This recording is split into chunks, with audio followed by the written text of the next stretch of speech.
Bismillahirrahmanirrahim. Assalamualaikum warahmatullahi wabarakatuh. Alhamdulillah.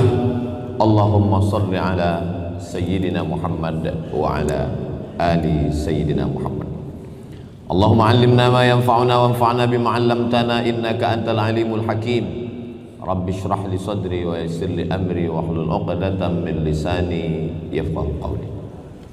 Yang saya hormati Datuk Sri Timbalan Menteri, Datuk-datuk, tuan-tuan, hadirin jamaah Jumat. InsyaAllah kita semua ini dimuliakan Allah Subhanahu wa ta'ala. Amin ya rabbal alamin. Untuk apa kita diciptakan Allah? A'udzubillahi minasyaitonir rajim. Wa ma khalaqatul jinna wal insa illa liya'budun. Untuk beribadah. Berapa macam ibadah? 4. Yang pertama ibadah badan, tawaf, sa'i, melempar jumrah, wukuf, tegak, rukuk, sujud, i'tidal. Yang kedua ibadah harta, zakat, wakaf, infak, sedekah, wasiat, hibah, ghanimah. Yang ketiga ibadah lisan, subhanallah, walhamdulillah, la ilaha illallah, wallahu akbar, Allah Allah. Yang keempat ibadah hati, tawakal, ridha, qanaah, zikir, iman, Islam, takwa. Di antara 4 ibadah ini mana ibadah yang paling mulia?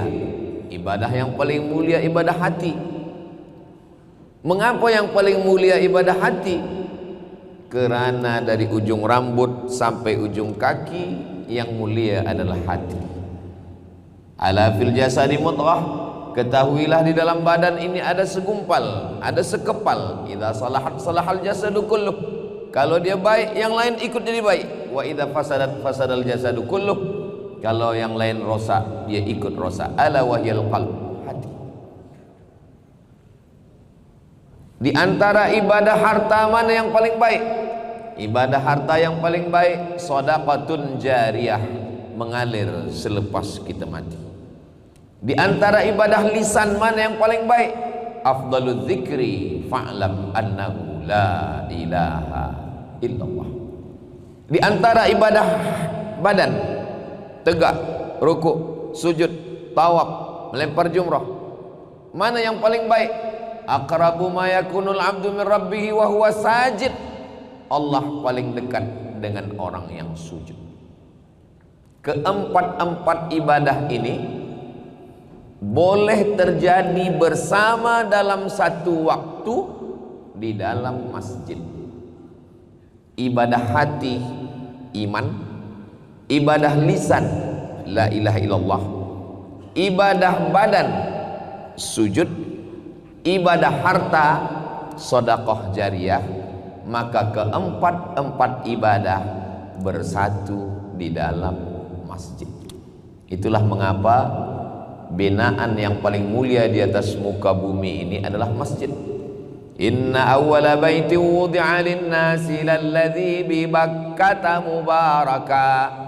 Binaan yang pertama di atas muka bumi yang penuh dengan keberkahan adalah yang ada di Bakkah. Nama lainnya Makkah, nama lainnya Ummul Qura. Itulah dia Masjidil Haram. Subhanalladzi asra bi'abdihi lailan minal masjidil harami ilal masjidil aqsa. Apa binaan yang pertama ya Rasulullah? Al-Masjidil Haram. Apa yang kedua ya Rasulullah? Al-Masjidil Aqsa. Kam bainahuma, berapa antara keduanya? Arba'un, 40. Lalu kemudian maka Nabi Muhammad sallallahu alaihi wasallam ketika dia pindah dari kota Makkah ke kota Al-Madinah Al-Munawwarah, berangkat hari Isnin sampai di Quba hari Isnin 4 malam, malam Selasa, malam Rabu, malam Khamis, malam Jumat. Selama 4 malam yang dia buat adalah masjid. Itulah dia Masjid Quba. Panjang umur, sehat badan, mudah-mudahan kita boleh sembahyang di Masjid Quba. Hari Jumat macam hari ini, hari Jumat dia bertolak dari Masjid Quba menuju Yasrib. Dia ubah namanya menjadi Al-Madinah Al-Munawwarah. Dan yang pertama dia bina bukan rumahnya, yang dia bina pertama adalah rumah Allah. Dari dinding sampai ke mimbar 22 meter, ke belakang 15. Itulah yang disebut ma baina baiti wa mimbari, antara rumahku dan mimbarku raudhatun min riyadil jannah, itu dari taman-taman surga. Tiangnya batang kurma, atapnya daun kurma, dindingnya tanah liat yang dijemur kering. Tidak ada mimbar. Datang seorang perempuan ini punya najjar, tukang kayu. Ya Rasulullah, ya, saya punya najjar, tukang kayu.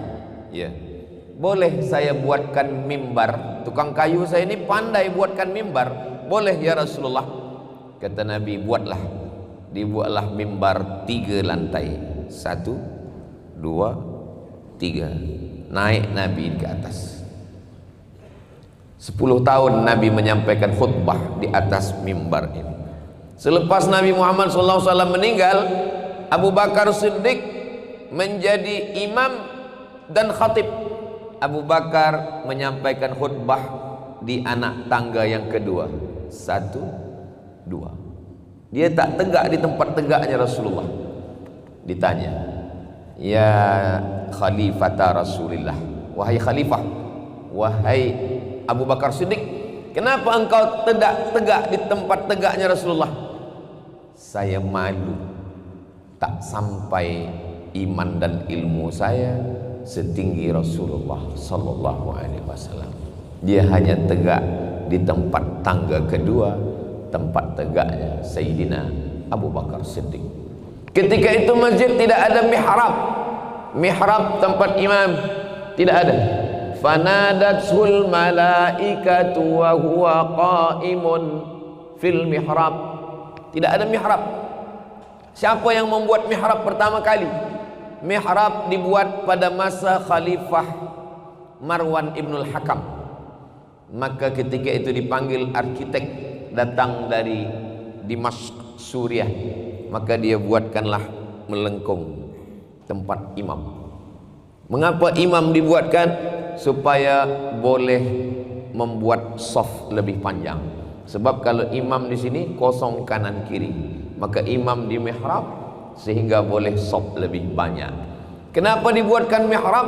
Sebab masa itu belum ada mic, sehingga kalau imam di mihrab suaranya menggema ke belakang. Itu maka masjid-masjid yang tua zaman dulu mihrab cekung, lalu kemudian tidak sampai ke atas supaya suara itu menggema ke belakang. Bismillahirrahmanirrahim. Ini menggema pakai mic, bukan mihrab. Masa itu belum lagi ada kubah, sebab masjid Nabi tak ada kubah. Dari mana kubah ini datang? Ketika Islam sampai ke negeri Rom.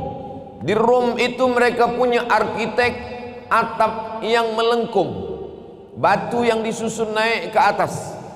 Maka nampaknya kubah ni elok. Kenapa elok guna kubah? Karena kalau ada kubah tak ada tiang di tengah. Maka kalau tak ada tiang di tengah, saf tak putus. Saya pun kalau menyampaikan tazkirah, khutbah, saya suka kalau tak ada tiang di tengah. Sebab kalau banyak tiang, tak sampai ayat-ayat itu ke telinga jamaah, tersangkut di tiang-tiang. Hari ini kita menengok lapang, luas. Masa itu azan Bilal bin Rabah naik ke atas satu tempat yang tinggi di belakang mimbar. Boleh kita tengok sampai hari ini masih ada di Taman Raudhah. Maka belum lagi ada menara yang tinggi. Bila menara ini datang? Menara datang ketika Islam sampai ke Alexandria di Afrika. Ketika itu pada masa pemerintahan Sayyidina Umar ibnul Khattab Amirul Mukminin, maka Umar bin Khattab mengirim sahabat Nabi bernama Amr bin As untuk membawa Islam ke Afrika. Sampai di Alexandria, mereka menengok ada binaan tinggi di tepi pantai Laut Mediterania. Di atasnya ada api. Api diletakkan di tepi pantai supaya kalau malam kapal datang, maka nakhoda kapal tahu bahwa kita dah sampai di tepian. Maka dia pelankan kecepatan kapal, mercusuar tempat api yang menyala. Manarah, nar api, manarah tempat api. Diambil tempat api ini, apinya diturunkan. Diturunkan api dari atas ke bawah, muazzin naik ke atas. Dengan tingginya muazzin, maka lebih banyak kaum muslimin yang mendengar azan. Allahu Akbar, Allahu Akbar. Muazzin naik ke atas. Sekarang muazzin di bawah, suaranya naik ke atas. Apa maknanya? Mimbar, mihrab, kubah, menara adalah sesuatu yang datang selepas Nabi Muhammad sallallahu alaihi wasallam. Jadi kalau hari ini ada yang orang melarang mic, tak boleh masuk ke dalam masjid, kamera tak boleh, mic tak boleh masuk dalam masjid. Sebab apa? Sebab tak ada zaman Nabi. Kalau tak ada zaman Nabi, bid'ah, wa kullu bid'atin dalalah wa kullu dalalatin finnar. Kamera tak boleh masuk dalam masjid, sebab kamera tak ada dalam zaman Nabi. Maka kubah pun tak ada zaman Nabi, menara pun tak ada zaman Nabi, mihrab pun tak ada zaman Nabi. Yang tidak boleh itu adalah kalau sembahyang Jumat kita tambah 4 rakaat. Selama dia mengikut sunnah Rasulullah sallallahu alaihi wasallam, adapun alat-alat ini, maka ini dibolehkan. Kubah, alat untuk menutup kita dari panas matahari. Mihrab, alat supaya imam boleh maju ke hadapan. Menara, alat supaya naik suara ke atas. Maka Islam tidak pernah mengharamkan alat. Begitu juga dengan alat menghitung zikir. Saya hanya mampu menghitung zikir 20. 1, 2, 3, 4, 5, 6, 7, 8, 9, 10, 11, 12, 13, 14, 15, 16, 17, 18, 19, 20. Tapi bila kita ada alat yang dipakai untuk mengira, menghitung zikir, maka tasbih kita gunakan dia, subhanallah, alhamdulillah, la ilaha illallah, wallahu akbar, maka boleh. Bagaimana sahabat Nabi bernama Abu Hurairah membuat gulungan tali 1000 gulung. Selepas itu dia simpul tali. Sebelum tidur malam simpul tali itu dia buat untuk menghitung subhanallah, subhanallah, subhanallah. Tidak pernah dibuat oleh Nabi Muhammad sallallahu alaihi wasallam. Islam membolehkan manusia untuk berkarya, menciptakan sesuatu yang baik. Kalau telinga senang mendengar suara yang elok-elok, maka dalam melantunkan ayat Al-Quran, Al-Fatihah, ada lagu Sika, Jaharka, Nahawan, Ras, Bayati, Soba. Sebab telinga suka mendengar. Imam kita tadi suaranya Masya Allah, muadzin kita tadi, kalau telinga suka mendengar yang elok-elok, maka mata pun juga suka memandang yang cantik-cantik, menengok kaligrafi yang ada di atas. Masya Allah. Waj'alna min baini aydihim saddan wa min khalfihim saddan fa aghshaynahum fahum la yubsirun. Surah Yasin. Melengok kaligrafi yang ada di atas cantik, Masya Allah. Hunalika da'a Zakaria rabbah.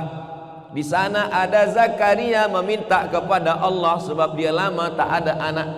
Rabbi habli min ladunka dzurriyyatan thayyibah.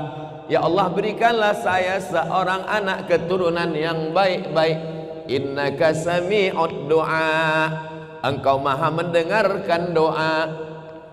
Betapa makbulnya doa Zakaria. Fanadathul malaikatu wa huwa qa'imun yusalli fil mihrab. Belum lagi dia keluar dari mihrab, ketika dia sedang berdoa itu malaikat datang memberikan kabar gembira kepada dia, engkau akan mendapatkan seorang anak bernama Yahya.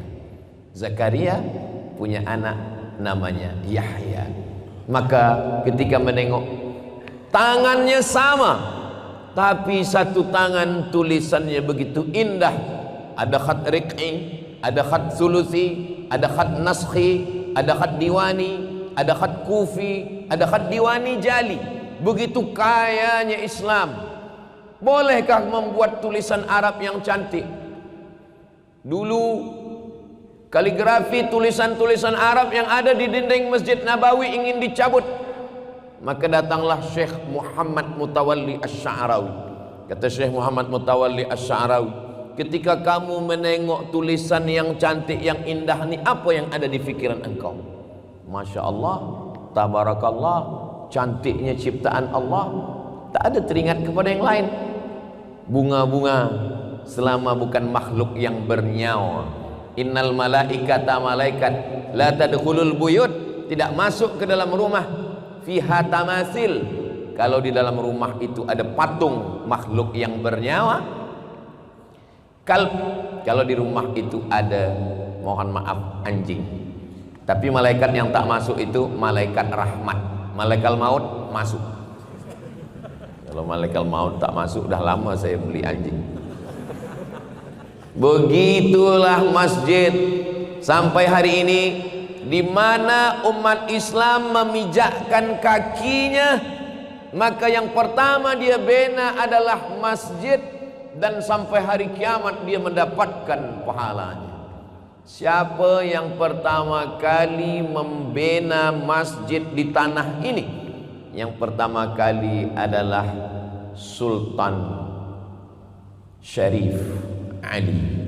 Dialah yang pertama kali membina masjid. Ustaz tahu dari mana? Saya ziarah tadi, saya tengok ada cerita. Yang pertama membina masjid adalah Sultan Syarif Ali. Begitulah Allah SWT memuliakan. Allah SWT yang pertama dibina di atas muka bumi masjid. Dan ketika nanti semua rumah kita dijual oleh anak kita, cucu kita, ada satu rumah yang tidak akan mungkin dijual kekal abadi. Baitullah, rumah Allah. Tuan punya rumah yang besar. Selepas kita meninggal, rumah itu dibagi kepada ahli waris, habis. Tapi yang sempat kita benakan untuk rumah Allah mengalir sampai hari kiamat. Itu maka orang Islam berlomba-lomba ingin membina masjid. Sebab apa?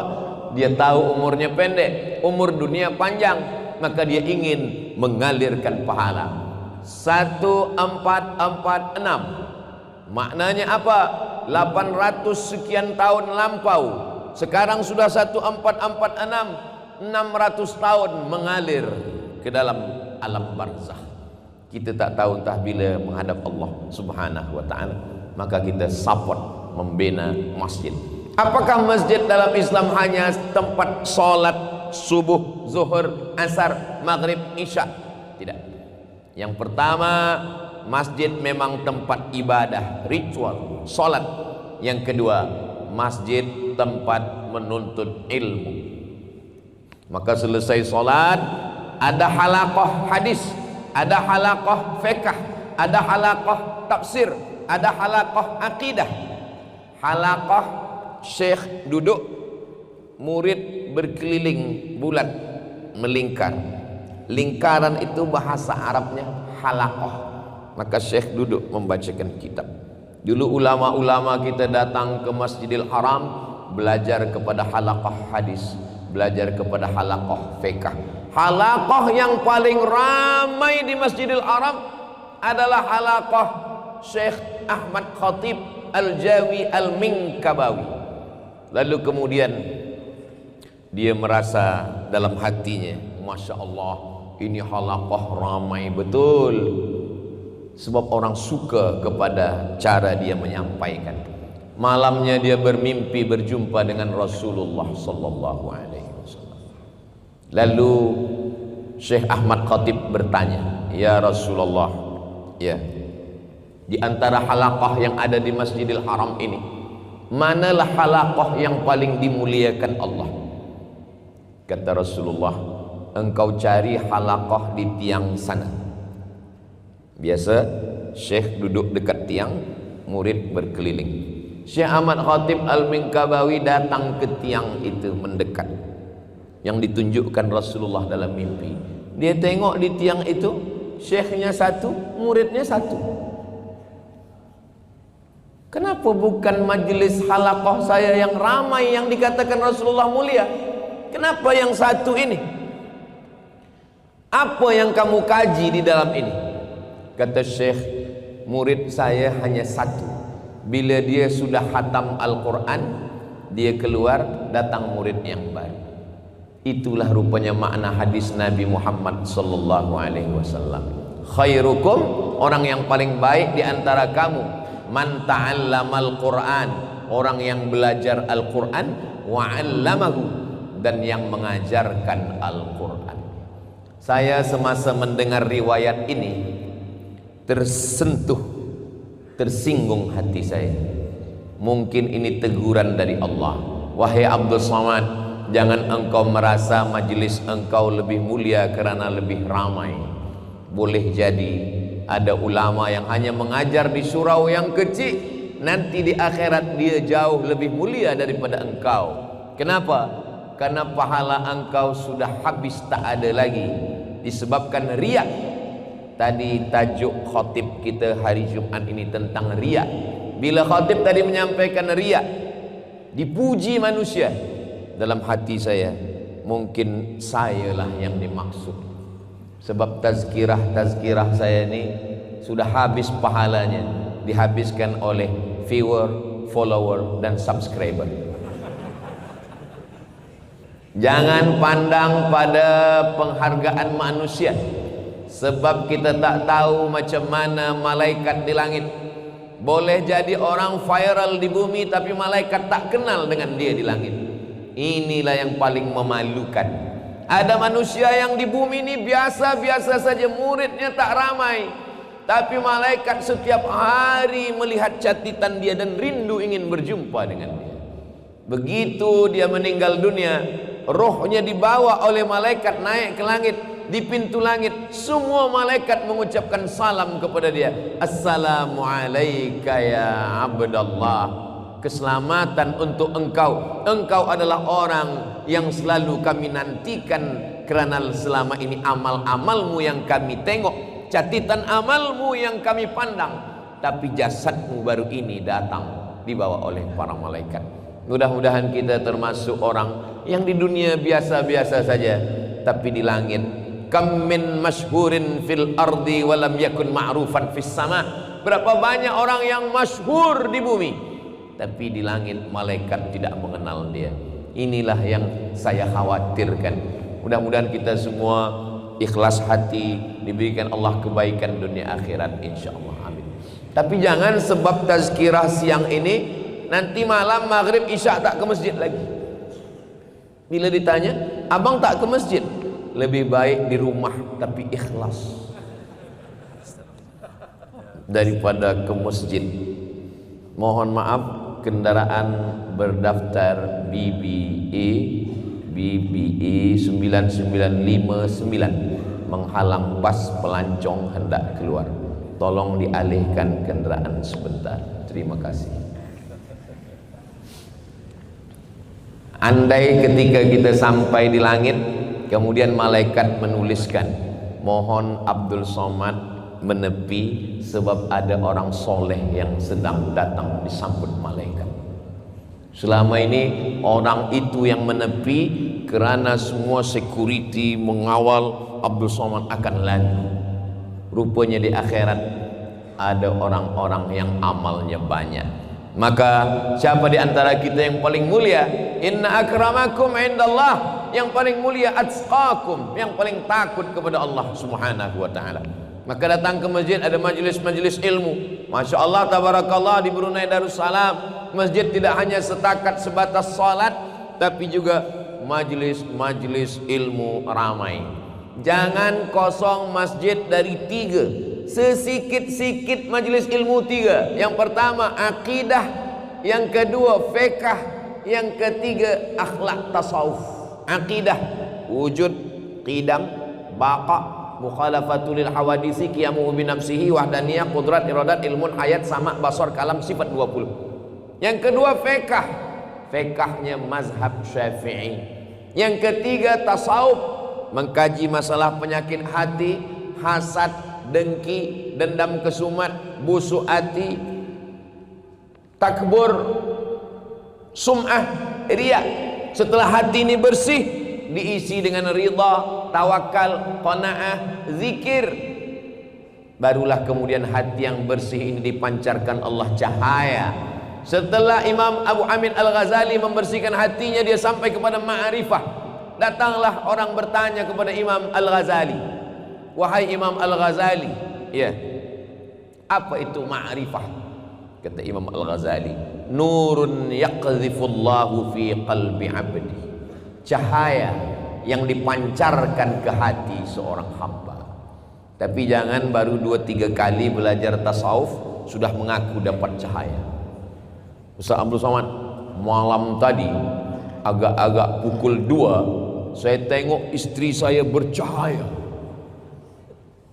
Cahaya apa tuh Ustaz? Dia sedang buka handphone awak. Kita mengaji ini bukan nak menunjukkan kita yang paling alim, bukan nak mengatakan kita yang paling faqih, tapi menyedarkan, menyibukkan diri kita bahwa kita bukan apa-apa dan bukan siapa-siapa. Tuba, berbahagialah liman syaghalahu aibuhu an uyubin nas. Berbahagia orang yang sibuk dengan aibnya, dengan cacatnya, dengan kekurangannya, sehingga dia tak sempat lagi mengkaji, membahas, mencakapkan aib orang lain. Mudah-mudahan kita termasuk yang sibuk dengan aib kekurangan kita, insyaallah. Lalu kemudian dari halaqah-halaqah ini berubah masjid jami', tambah ta di ujung, ta marbutah, dari jami' menjadi jami'ah. Masjid jami', jami'ah university. Jami' Al-Azhar berubah menjadi Jami'atul Azhar. Dulu Masjid Al-Azhar tempat orang sembahyang, ada halaqah, berubah menjadi University Al-Azhar. Ada yang lebih tua lagi daripada Al-Azhar di Tunisia, namanya Jami' Zaituna. Jami' Masjid Zaituna berubah menjadi Jami'ah Az-Zaituna, University Zaituna. Ada yang lebih tua lagi daripada Zaituna di Maghribi, Masjid Qarawiyin. Masjid Qarawiyin, Jami' Qarawiyin berubah menjadi Jami'atul Qarawiyin, University Qarawiyin. Tiga-tiganya masih ada lagi zaman sekarang. Kenapa orang yang belajar di Jami' berkah? Karena bukan setakat ilmu, tapi ada amal. Bukan setakat menghafaz, tapi ada adab. Bukan hanya membahas haddatsana, akhbarana, adba'ana, nabba'ana, tapi juga ada akhlak kepada guru. Sekarang orang yang bangga dengan hafazannya, yang bangga dengan ayatnya, yang bangga dengan hadisnya, kamu kalah dengan seorang syekh yang luar biasa. Syekh apa? Syekh AI. Tahu segala sesuatu. Maka siapa yang selamat daripada fitnah akhir zaman ini? Yang selamat dari fitnah akhir zaman adalah orang yang belajar, berguru, dan berguru itu di masjid. Man la syaikha lahu fasyaitanu syaikhuhu. Siapa yang tidak berguru, maka syaitanlah gurunya. Kalau kita ke masjid, kita nampak macam mana gerak imam. Allahu Akbar. Dalam hadis dikatakan Nabi mengangkat tangan yuhadzi udhunai, sampai ke telinganya. Allahu Akbar. Tapi ada juga hadis yang menyebutkan yu'adhi mangkibai, sampai ke bahunya. Allahu Akbar.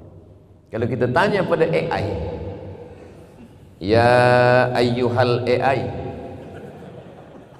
Sembayang ini angkat tangan kemana? Dia bagi dua-dua.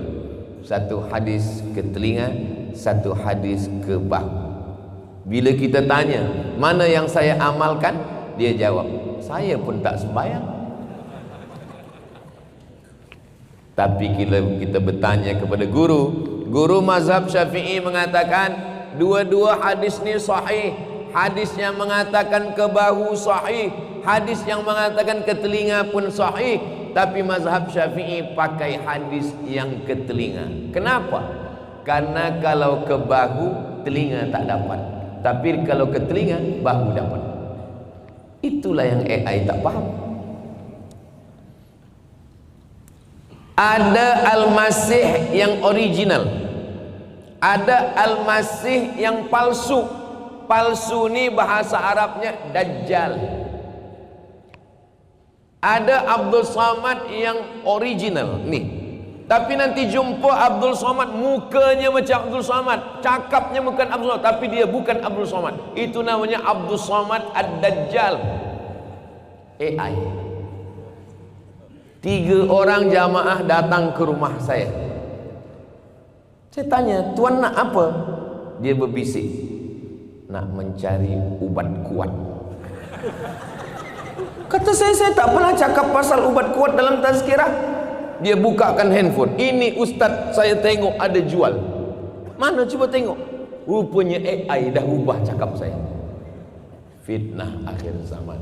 Murid-murid saya yang mengaji dengan saya boleh membezakan mana Abdul Samad yang original, mana yang Abdul Samad Ad-Dajjal. Maka sebelum salam kita minta, Allahumma inni a'udzubika min azabi jahannam wa min azabil qabri wa min fitnatil mahya wal mamat wa min syarri fitnatil masihid dajjal. Kemana kita belajar? Berguru. Belajar di masjid. Download Quran digital, masukkan ke handphone, buka, baca sendiri. Alama. Tapi kalau berguru, alif lam mim. Alif lam mim dengan alif lam mim yang di awal dengan alif lam mim yang ada di juzuk 30 sama tulisannya. Kenapa yang di pangkal Al-Baqarah dibaca alif lam mim? Kenapa yang di juzuk 30 dibaca alam nasrah? Kerana guru kita membaca begitu kepada gurunya, kepada gurunya, kepada gurunya. Saya mengaji kepada guru saya, Ustaz Armawi Abdurrahman. Ustaz Armawi Abdurrahman mengaji kepada gurunya, Syekh Azra'i Abdul Ra'ub. Syekh Azra'i Abdul Ra'ub mengaji kepada gurunya di Makkah, Syekh Hijazi. Syekh Hijazi mengaji kepada gurunya, sampailah kepada sahabat Nabi Ubay bin Ka'ab, sampai kepada Sayyidina wa Maulana Muhammad sallallahu alaihi wasallam. Itu kita dapatkan di masjid. Ustaz baca Sahih Bukhari dengan siapa? Saya baca Sahih Bukhari kepada Syekh Abdul Mun'im bin Abdul Aziz bin Siddiq Al-Ghumari. Ustaz baca Sunan Tirmizi kepada siapa? Saya bacakan Sunan Tirmizi kepada Syekh Usamah Al-Mansi.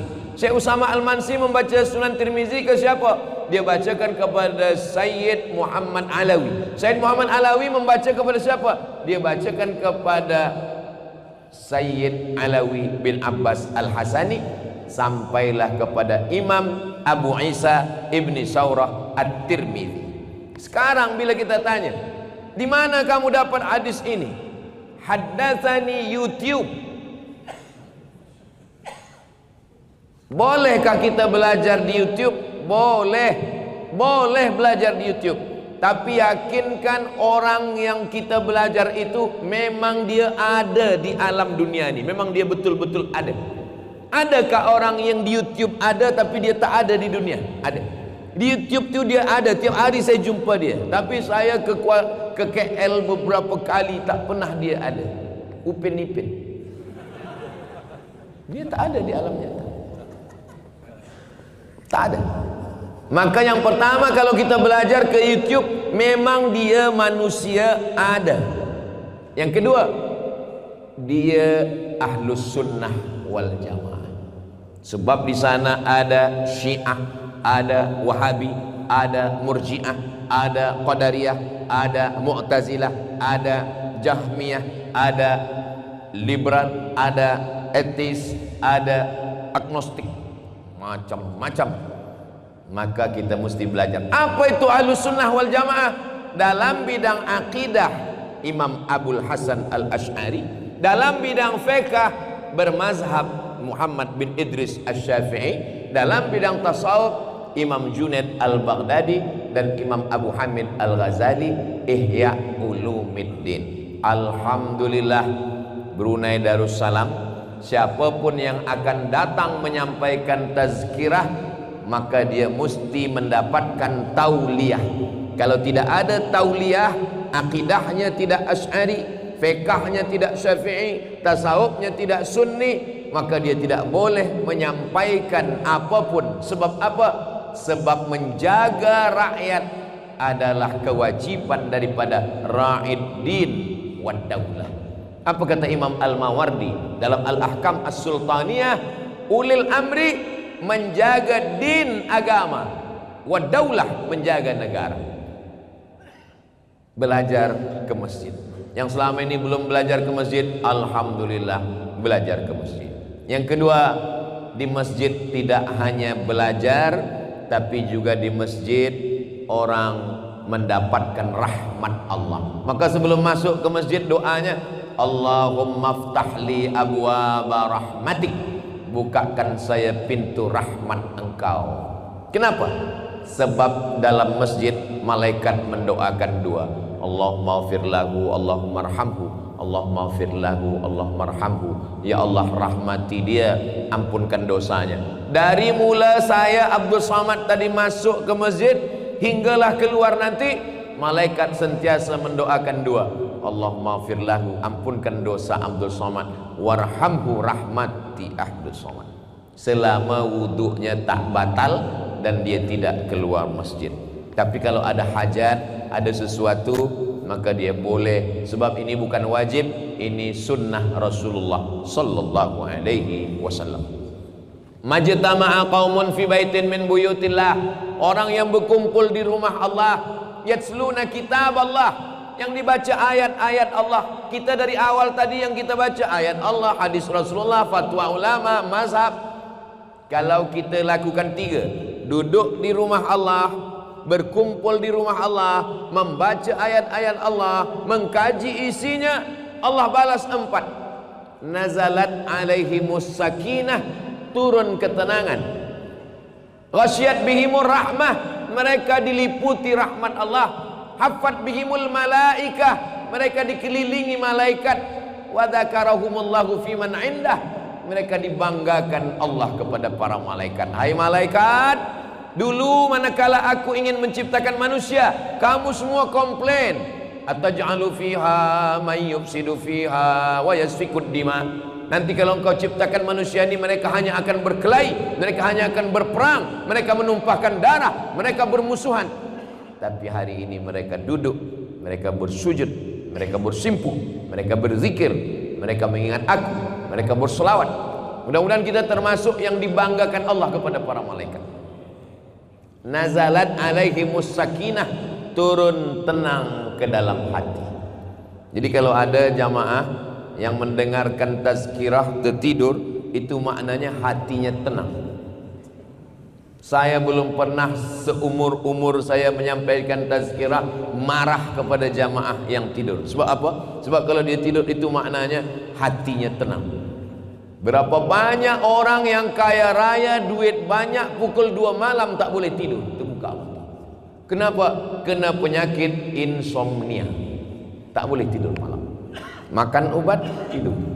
Habis ubat, jaga balik. Makan ubat, tidur lagi. Kalau hidup hanya untuk tidur, elok mati. Kita alhamdulillah dibagikan Allah. Mudah-mudahan hati kita ini selalu mendapatkan hidayah dari Allah Subhanahu wa ta'ala. Masjid tempat ritual ibadah, masjid tempat menuntut ilmu, masjid tempat mendapatkan doa malaikat. Yang keempat, masjid dulu tempat orang berubat. Masjid tempat berubat, ya. Boleh baca kitab Min Rawa'i' Hadaratina, ditulis oleh Syekh Mustafa As-Sibai. Dia PhD daripada Al-Azhar. Dia berkebangsaan Suriah, Suri. Syekh Mustafa As-Sibai rahimahullah sudah meninggal dunia.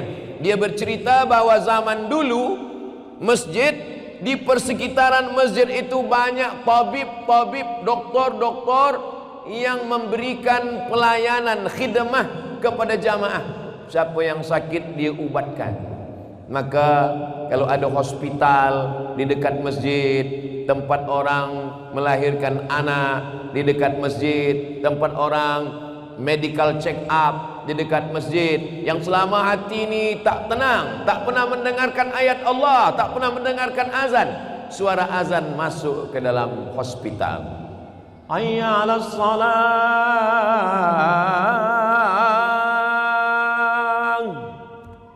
meleleh air mata dalam hospital. Istri mendampingi di samping. Kata istri, kenapa abang menangis? Aku sedih, ingin sembahyang Jumat. Sekarang saya tak boleh sembahyang. Dulu waktu sihat tak pernah ke masjid. Selepas sakit baru dibukakan Allah pintu hidayah. Jangan sampai dia mati dalam keadaan su'ul khatimah. Maka kalau kita datang menengok orang sakit di masjid, di hospital, masuk suara azan masjid ke telinganya, dia bertaubat, doakan supaya dia husnul khatimah, bagi dia semangat. Bismillahirrahmanirrahim dengan nama Allah yang menyembuhkan, Bismillahirrahmanirrahim dengan nama Allah yang menyehatkan, Bismillahilladzi la yadurru ma'asmihi syai'un fil ardi wala fis sama. Menengok orang sakit kita tidak boleh terlampau jujur. Macam mana nampak ustaz saya ni? Kalau saya tengok ni nampaknya tak sampai hari Jumat selesai. Kita bagi semangat. Saya ini sakit ustaz, kata doktor umur saya tak sampai lama. Berapa hari kata doktor? Kata doktor sebulan lagi ustaz. Insya Allah doktor itu setengah bulan. Umur bukan di tangan manusia. Innama amruhu idza arada syai'an ayyaqula lahu kun fayakun. Saya tak boleh pergi ke tandas. Ajarkan tayamum, bawakan debu, ajarkan dia tayamum. Tapi saya tak boleh sembahyang sebab saya guna pampers. Maka selepas masuk waktu azan, bersihkan, pakai guna pampers, salat zuhur 4 rakaat, jamak takdim asar 4 rakaat, tidak qasar. Tak boleh dua-dua, sebab yang dua-dua ni mesti musafir 88-90 km. Sedangkan untuk sakit boleh jamak tapi tidak qasar. Tapi sakit yang amat sangat susah, jangan sebab tazkirah ni demam-demam sikit jamak. Kenapalah suami saya ni ustaz demam sikit jamak, panas sikit jamak? Sebab apa? Sebab tazkirah ustaz. Sama saya disalahkan orang. Lalu kemudian nanti maghrib, tengok maghrib, oh maghrib dia masih lagi okey, masih lagi tunggu isyak, okey di isyak jamak takhir, tarik maghribnya ke isyak. Nanti dia bila nak tidur baru bersihkan, ganti pampers baru dia sembahyang jamak takhir. Tak boleh duduk telentang menghadap ke arah kiblat, miringkan badan, kepala di sini, kaki di sini menghadap ke kiblat. Tak boleh menghadap ke kiblat, telentang dengan isyarat mata. Allahu Akbar, sami Allah, Allah. Dengan mata pun tak boleh kita sembahyangkan. Tidak gugur kewajiban sembahyang walaupun di hospital. Ini sekarang kalau ada orang sakit di hospital, bawa limau, bawa apple, bawa kue. Waktu sihat tak ada bawa. Kita bawa orang waktu sihat. Kalau sakit kita bawakan debu untuk tayamum. Kita ingatkan, tanya sudah sembahyang, bawakan dia tasbih untuk berzikir supaya hatinya tenang. Sebab yang jahat ini adalah fikiran, Yang paling jahat di badan kita bukan kolesterol, yang jahat nih bukan gula, yang jahat nih bukan jantung, yang jahat bukan kambing, yang jahat yang makan kambing. Yang jahat adalah pikiran kita. Kata pikiran kita bilang, kau makan nanti kau akan sakit, kau akan begini, bini kau akan tinggal diambil boyfriend dia yang dulu, maka nanti naik semuanya, darah naik, gula naik, diabetes naik. Maka yang boleh menghentikan pikiran adalah zikir. Afdalu zikri fa'lam annahu la ilaha illallah, la ilaha illallah, la ilaha illallah, la ilaha illallah, la ilaha illallah. Pikiran kita berhenti. Ustaz, berzikir itu buka mata atau tutup mata? Buka mata boleh, tutup. Saya tutup mata. La ilaha illallah. Kalau dalam tutup mata itu nampak sesuatu, buka mata. Kadang mau kalau kita berzikir malam datang sesuatu macam, buka balik untuk menghalau dia pergi. Tutup mata balik. Kadang kita buka tengok kawan, lah kita pula terkejut. Semakin besar kota, semakin banyak masalah, dunia semakin susah. Jalan jam, beban kerja banyak, orang stres, depresi, anxiety, bunuh diri, penyakit mental. Maka kesehatan mental kita adalah kita berusaha, kita berikhtiar, selepas itu kita balikkan kepada Allah. La haula wala quwata illa billah. Tapi la haula wala quwata illa billah itu selepas ikhtiar. Ikhtiar dulu. Ambil kuda, tambatkan ke batang kurma, masuk ke masjid, tawakal kepada Allah. Sekarang banyak juga umat Islam ini tak ada buat apa-apa. Bila ditanya, awak tak pergi kerja? La haula wala quwwata. Ini bukan tawakal, ini apatis. Ini bukan ajaran Islam, ini aliran sesat, ini Jabriyah namanya. Umat Islam itu berikhtiar. Masjid tempat salat ritual, masjid sebagai tempat menuntut ilmu, masjid sebagai tempat menenangkan hati karena didoakan malaikat, masjid sebagai tempat berubat zahir dan batin. Dulu jamaah yang sakit manakala perang Uhud diubati di masjid. 5. Masjid menyelesaikan perkara silang sengketa di antara umat. Ada orang berkelahi, didudukkan di masjid. Di luar masjid dia caci maki, hamun, marah, tapi dalam masjid hatinya sejuk, hatinya tenang. Oh, waktu kita dah habis. Tadi saya mula pukul 1.30, sekarang pukul 2.30. Sebenarnya di mana-mana saya tazkirah 60 minit. Ini botol ni kecil, tak sampai 600 ml. Nah, last sekali yang ke-6, masjid sebagai tempat orang untuk menikah. Mudah-mudahan yang belum menikah segera menikah. Saya tengok yang cakap amin yang dah menikah pula. Kata Nabi, kamu kalau menikah jangan diam-diam. A'linu hadzal nikah, iklankan nikah ini, istiharkan nikah ini, jangan diam-diam. A'linu hadzal nikah waj'aluhu fil masajid, buat akadnya di masjid. Wadribu alaihi bid-dufuf, pukulkan duf gendang. Maulaya salli wa sallim daiman abada. Itulah asal muasal kenapa akad di masjid. Kamu pernah ke masjid? Alhamdulillah Ustaz, saya ke masjid 3 kali. Pertama mengaji kecil dulu, kedua akad nikah, ketiga mati. Yang dapat naungan nanti di padang mahsyar, tak ada atap, tak ada pokok kayu, tak ada building, tak ada, semua tak ada. Siapa yang dapat naungan di padang mahsyar? Rajulun qalbuhu mu'allaqun fil masajid, orang yang hatinya tergantung di masjid. Badan boleh di office, badan boleh di mall, badan boleh di jalan, tapi hati di masjid. Apa makna hati di masjid?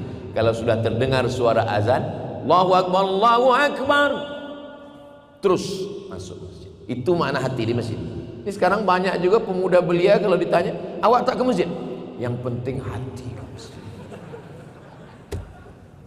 Bukan itu maksud hati di masjid. Maknanya badannya ikut ke masjid selepas hatinya duluan datang ke masjid. Orang kalau hatinya di masjid, dimanapun badannya dia akan datang. Tapi kalau hatinya di luar, walaupun badannya di dalam, dia nak cepat keluar. Itulah yang boleh saya sampaikan. Terima kasih atas segala perhatian. Mohon maaf atas segala kekhilafan. Pulang ke KL. InsyaAllah. InsyaAllah. InsyaAllah.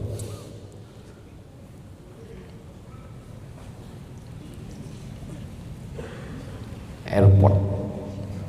Saya pun petang nanti ke airport, ke Sabah insyaallah. Tapi kita tidak pernah berpisah karena kita selalu bersama dalam doa. Jadi orang beriman tak pernah jauh. Saya Ustaz Somad tengok selalu datang ke Brunei 6 bulan. Tapi sebenarnya tiap malam kita jumpa Ustaz. Di mana? Di YouTube. Jangan lupa subscribe, like, share and comment. Saya hari ini senang menengok pemuda-pemuda belia-belia. Oh, Ustaz senang sebab kami yang muda-muda ni. Kami yang tua macam mana? Saya tak menengok ada orang tua di sini. Ini bukan orang tua, ini adalah anak muda yang masuk ke badan orang tua. Kalau dia ke masjid, maka dia muda. Tapi kalau dia di rumah, dia adalah tua. Nanti kalau ada orang bertanya, apakah itu muda, apakah itu tua? Yang muda kalau umurnya 17, bukan. Siapa yang ke masjid, dia muda. Siapa yang di rumah, dia tua. Lautan kan ku seberangi, bukit kan ku daki, masjid ku lalui. Orang tua. Kalau dia pemuda, dia ke masjid. Itulah yang boleh saya sampaikan. Mudah-mudahan kita semua, anak cucu kita istiqomah solat di masjid. Dan kita termasuk orang yang mengimarahkan masjid, yang hari ini bersempena 30 tahun Masjid Jami' yang digunakan untuk solat, menuntut ilmu, mendapatkan doa, mendapatkan berkah. Mudah-mudahan kita sebelum mati diberi Allah rezeki sempat membina masjid insyaallah. Amin ya rabbal alamin. Ala hadhihi niyyah al-Fatihah. A'udzubillahi minasyaitonir rajim. Bismillahirrahmanirrahim. Alhamdulillahi rabbil alamin. Ar-Rahmanir Rahim. Maliki yaumiddin. Iyyaka na'budu wa iyyaka nasta'in. Ihdinas siratal mustaqim. Siratal ladzina an'amta 'alaihim ghairil maghdubi 'alaihim waladdallin. Amin. Wa sallallahu ala sayyidina Muhammad wa ala alihi washabbihi wasallam walhamdulillahi rabbil alamin.